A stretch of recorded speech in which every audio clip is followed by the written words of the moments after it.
Hey everybody, JP here, and yes, we are finally going to go through all the tracks from this recreation of the Soundgarden Superunknown drums. The drummer on this, Jordan Perlson, did a fantastic job of both playing and tracking this in his home studio in Nashville. So we're going to go through all of the mic placement techniques that he used, as well as some of the mixing and sort of reamping and recreating certain things based on what we know from a few different sources. So my main sources for this are a number of Michael Beinhorn interviews that he's given, and his Gearspace. I think he was like a guest mod on Gearspace, but there's, you can find the transcription of all the questions he answered, and I would say the majority of them were probably about Superunknown.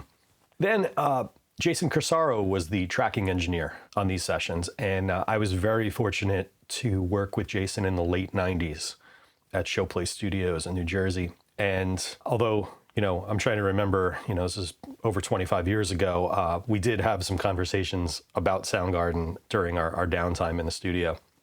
So I'm pulling some stuff from that to the best of my recollection.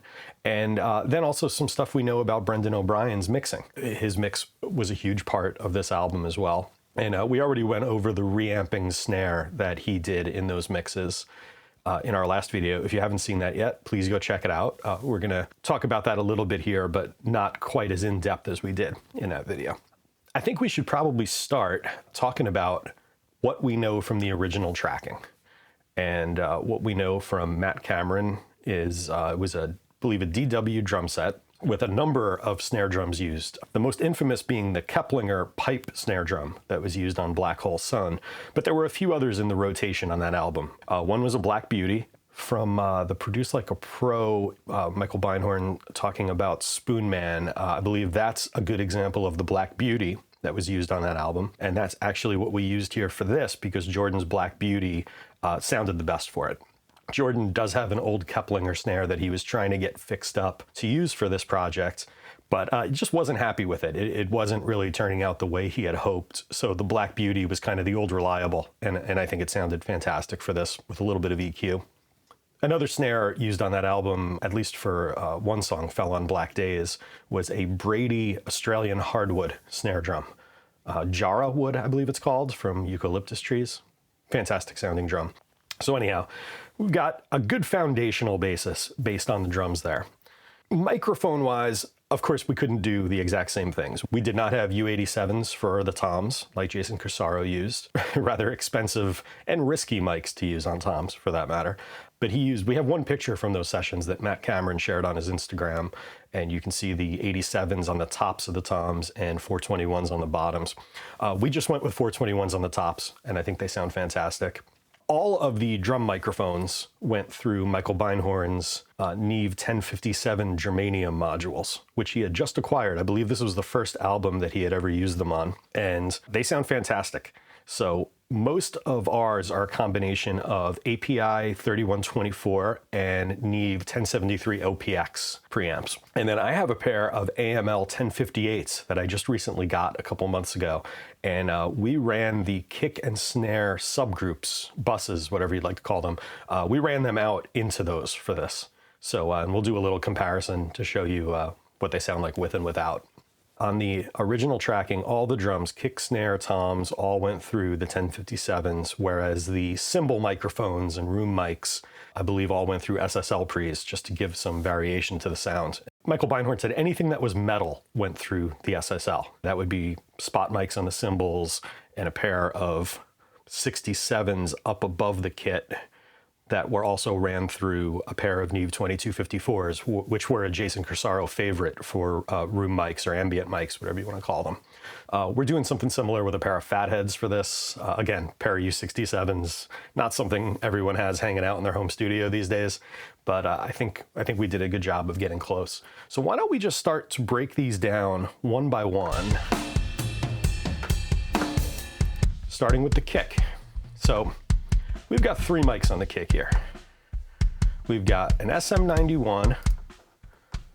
If you're not familiar with the 91, it kind of looks like a PZM boundary microphone, and you lay it inside on a piece of foam or a towel or rug, and it gets great attack, as you can tell. Then we've got AKG D112 right around the sound hole. That's kind of the meat of the kick sound right there. I mean, that could be your only kick mic if that's all you had. And then we have Yamaha Subkick doing what it does. Fantastic thud. And these three mics worked incredibly well together. I've got them all just about the same level. And I'm not doing anything to them individually. I'm bussing them all together and sending them to this kick bus. And that's where I've got 1058 on a hardware insert. Now I've got a trim plug-in before it, and I'm knocking it down 20 dB. And that was so that I could go into the mic input of the 1058. And I did that intentionally because I wanted to benefit from the mic input transformer and also the 2 gain stages of germanium transistors that are on the mic input. Now there are other germanium transistors later in the circuit, and there's of course an output transformer, but I figured, well, if we're going through this, I want to benefit from everything. So for both the kick and the snare, I knocked them down 20 dB and went out into the 1058. And then I'm also doing a little compression with this Lindell 2254. That's without. Just a little shape to it. Not really doing a whole lot. And then a little bit of SSL. More of an expander than a gate. I'm doing, what's that, about 10 dB, 12 dB of expansion. Not quite as tight as what you get from the gate there. I am flipping the phase, and that has to do with the way the kick sits with the room mics, which we'll get to later on. Flipping the phase just, it wasn't completely out. It was just a matter of certain frequencies were emphasized a little more with the phase flipped than with them out. I think it was a little bigger sounding with the phase flipped. That's all. And then we've got a variety of sends on this, which we're all gonna go through. There's the kick snare bus, which I'm sending just a little bit of the kick through. Yeah, -14, just kind of a touch of that. Actually,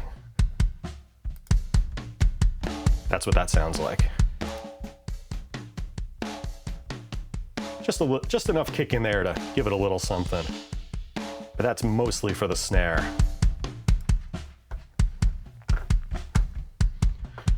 And then we've got a little bit of EMT 250 reverb, courtesy of the Valhalla Vintage Verb, a Brendan O'Brien favorite. That would be the original 250 hardware unit. So just a touch of that. And then we've got a subgroup. And the subgroup is literally my emulation of what a PA in the room with a subwoofer would sound like. And that's what part of what they used when they cut these drums.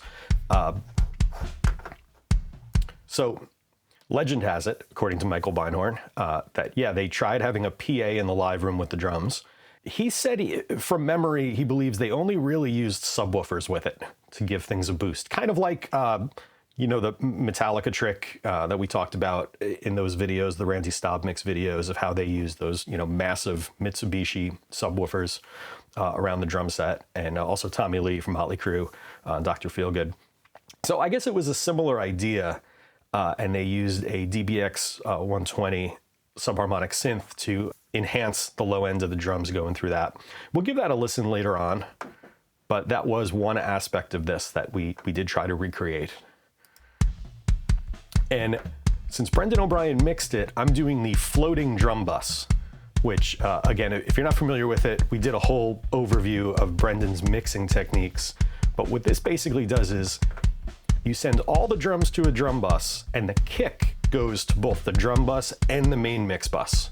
So that way you don't have to send as much kick to the drum bus, and that way it's not dominating the compression on the drum bus. So you can compress the drums more sort of focused around the snare, and then just a little bit of kick in there, and then most of the kick goes to the main mix bus. So we're doing that. We've got the drum bus up here on a small fader, and we're going to the regular mix bus on the main fader output here. And now to do a little back and forth, This is with the 1058 in. That's without it. So not a bad kick sound at all, but with the 1058, I'm boosting a little bit of 10K shelf on top. It's a fixed 10K on these modules. I'm boosting a little bit of 1.7K on the mid-range band, and then a little bit of 40 hertz on the low end. It's a fixed 40 hertz on the low end. And I think that sounds really nice. Again, without, with. And I had to set this up on a separate fader because you can't really bypass hardware inserts that well here due to the delay compensation. And then I'd also have to bypass the trim at the same time. So it's just a little easier to go back and forth like this. Now let's move on to the snare. So snare drum, 57 on top, good old 57. And then we're adding a 451 to that. 451 by itself.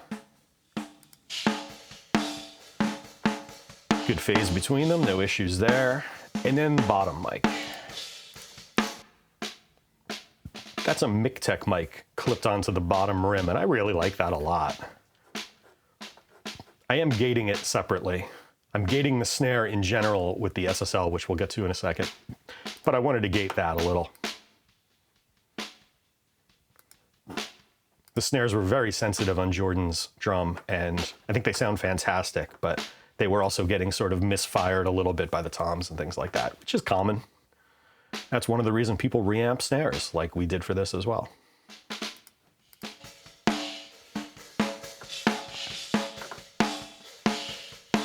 So, again, we're doing 20 dB trim and 1058 number 2 on this. We got another 2254 for a little bit of compression. Just a little shape, that's all. And a little bit of SSL. Again, just expansion, 20 dB of expansion. That's without. More noticeable than on the kick drum. And we've got almost all the same sends. We've got the Bus 9 1176 parallel.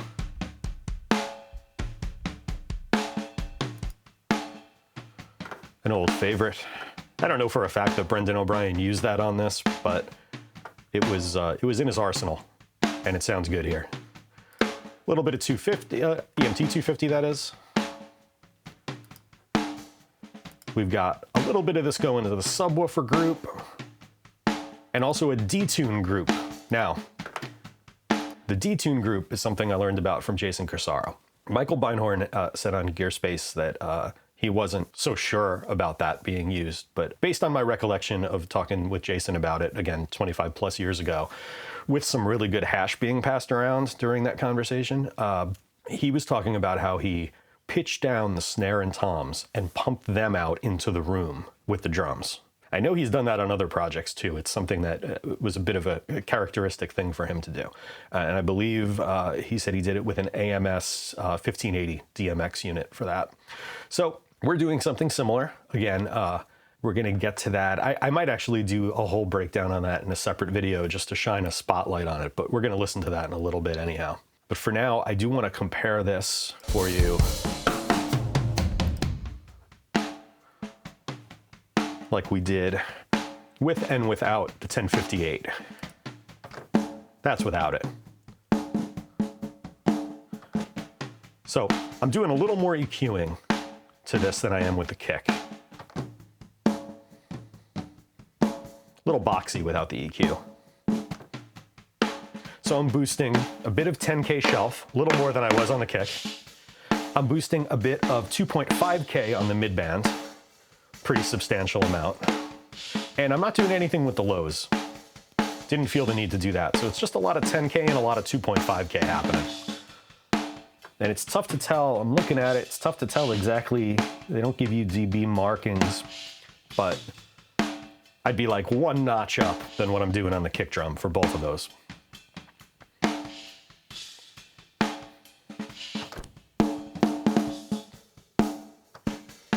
So yeah, pretty big difference there, right? And we already talked about that 1176 kick snare. If you're not familiar with that, I'm just doing it with a plug-in here. And that's 4-to-1 and 12-to-1 together, or the bottom 3 buttons pressed in, depending on what unit you're using. Slowest attack, fastest release. And basically, you just crank the input till it sounds good, and then turn back your output. And you follow it with a Pultec. And with your Pultec, you're doing a little 2 dB boost, or approximately 2 dB boost at 100 hertz, a little more at 5K, with a bandwidth at about 6, and no attenuation here, just those 2 boosts. And then of course our reamp subgroup, which we went over extensively.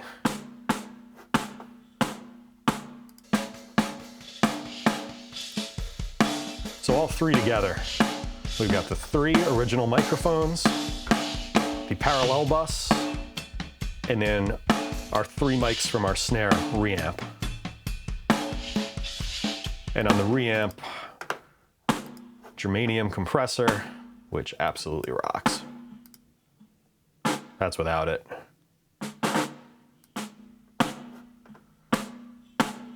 Such a nice shape to it. And the germanium drive, especially, that's where that extra bit of low end's coming from there. That's why I didn't need to EQ the low end on the original Snare at all. I was getting so much from here. And then also a bit from this Helios. I don't know that a Helios was used on Superunknown, but I do know that Jason Corsaro had a couple original Olympic Helios modules. His were silver face modules, and he loved them. So I don't know if he acquired them later or not, but there are a couple spots in this session where I needed an EQ and I reached for it just based on my knowledge of Jason owning a couple and really digging them. So toms. Oh, by the way, all the preamp info is down here in this bottom column. I wanted to make sure that was available for everyone to see.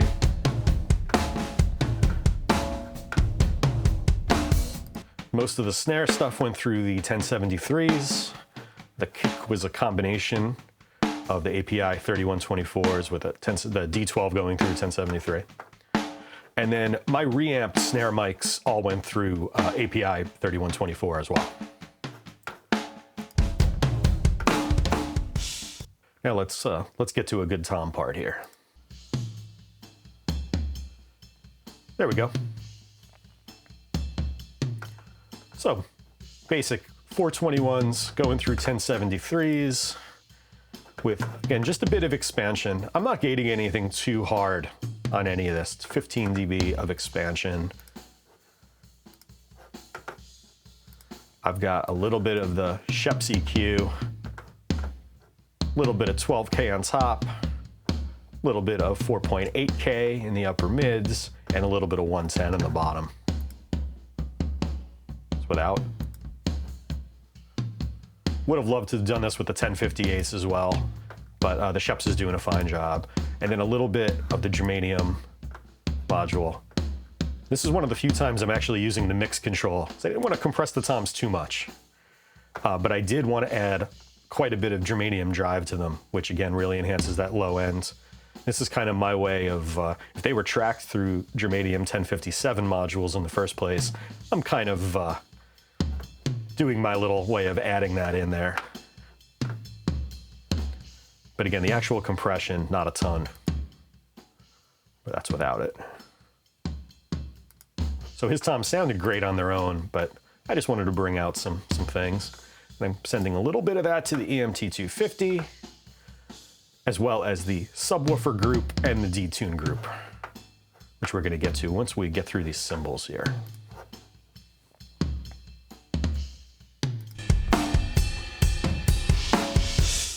Overheads. You may notice how I'm panning them a little odd. That was just to get them balanced a little better.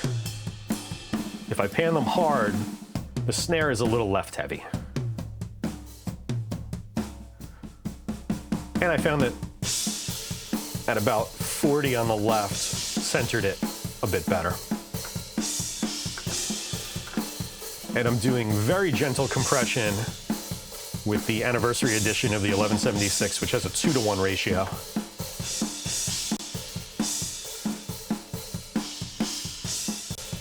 I find like getting like -3 on the snares gives a little excitement to things. And then the Helios, again, a Jason Corsaro favorite. I know he loved boosting high ends with the Helios. It was very open sounding on top. So I'm doing that, and I'm boosting just a little bit of bottom too. That's without it.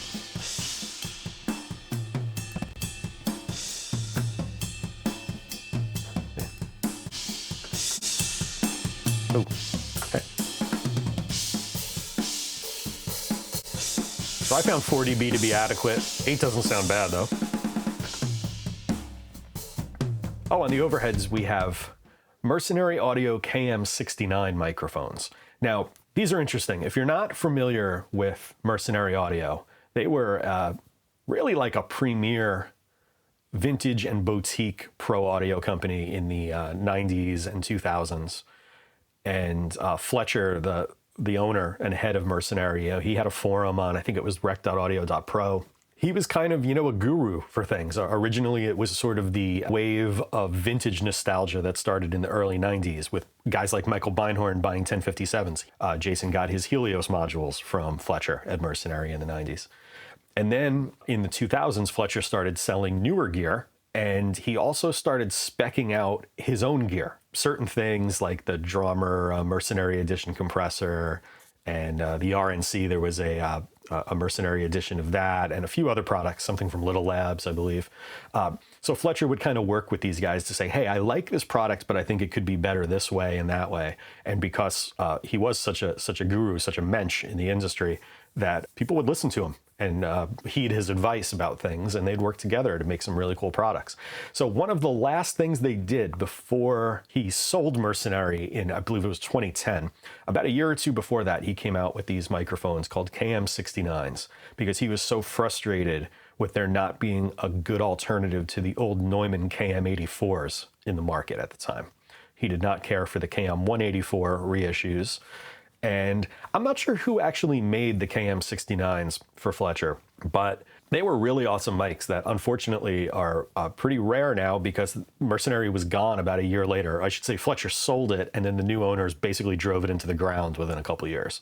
So it was probably the last signature product from Mercenary, and real shame because I feel like those mics would be incredibly popular if they had just gotten a little more time in the marketplace. That's too bad. But Jordan has a pair. I'm very jealous of him for having a pair. And they are his main overhead mics. He tracked them through the 1073s. And then we've got our Fatheads, a pair of Fathead ribbon mics that Jordan uses for rooms, which I think sound fantastic.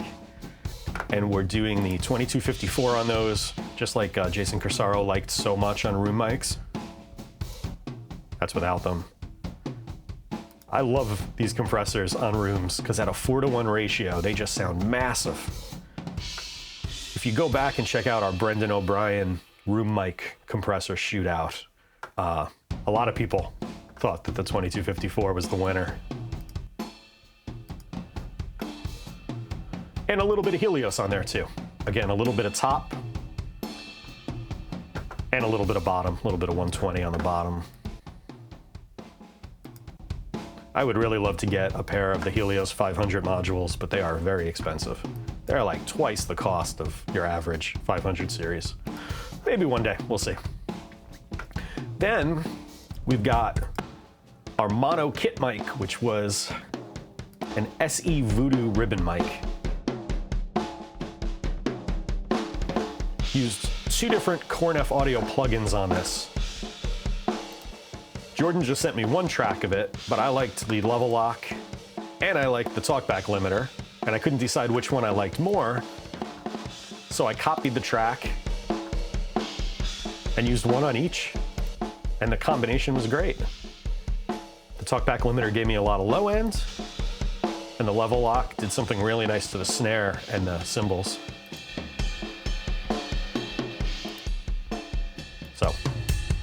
So they both stay.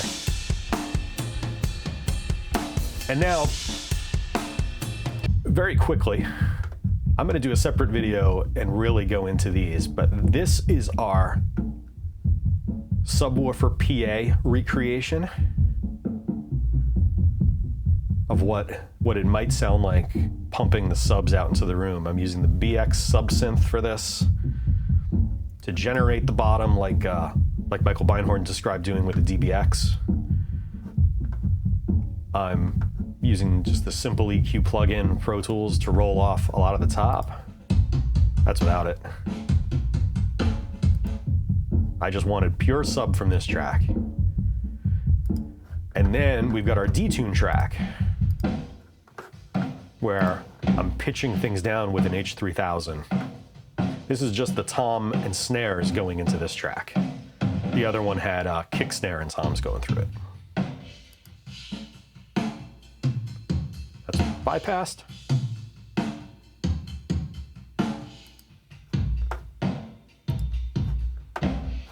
That's activated, and these are both, the sub and the detune are going into Sound City. I'm using one of their PA models for this. It's a PA Live reamp.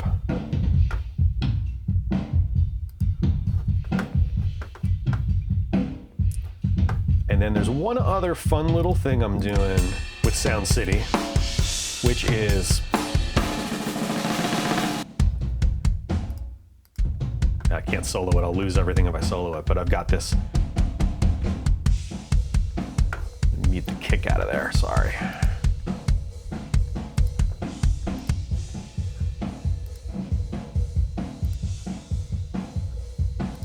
There we go. I'm using another instance of Sound City for this in one of their drum rooms, and then I'm following it with the germanium compressor in mid-side mode. That's without it. So I'm boosting the sides a little more than the center. Of course, you could take that even further if you want. Or you can emphasize the center more if you want. I thought the center had enough low end in it, but I wanted to add a little bit to the sides. So this is doing a great job of that.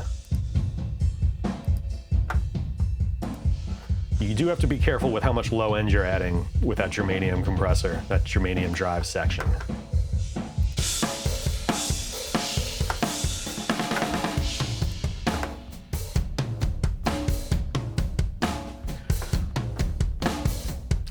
Oh, by the way, here's the EMT 250 settings, EMT big snare, and then I tweak it from there to suit the song.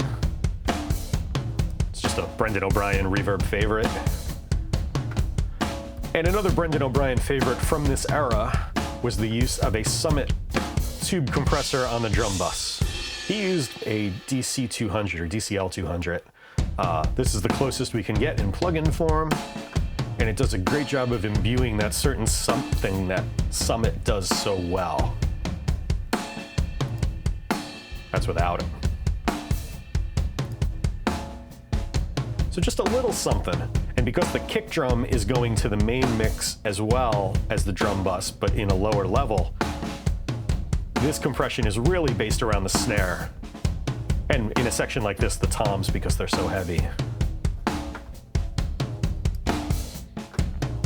And then our main bus, I'm using Brendan O'Brien's settings from the SSL G bus compressor.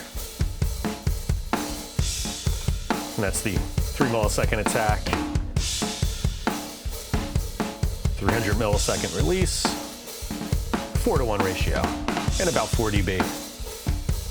Also got a little bit of Pultec just to doing a dB at 60 hertz and a dB at 12K. Just a general emphasis there, and some oxide tape.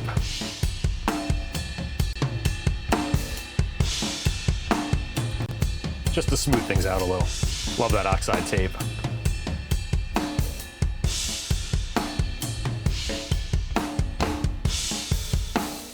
So yeah, this is our little recreation of the drums.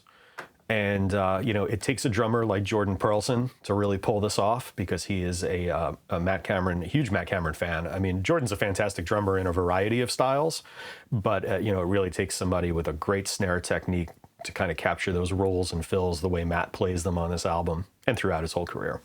And also a guy who knows his home studio room and can really bring out the best in it, which I think he did an excellent job of here.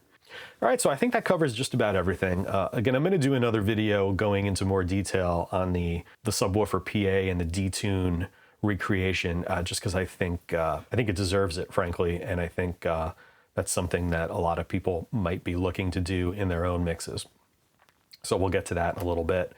But otherwise, yeah, please like, comment, subscribe. Let me know what you think, and I hope you really dig this video. There was a lot of work getting to this point. I tweaked this mix a lot until I was happy enough to put it on display. So, yeah, I hope everybody enjoys it, and until next time, take care.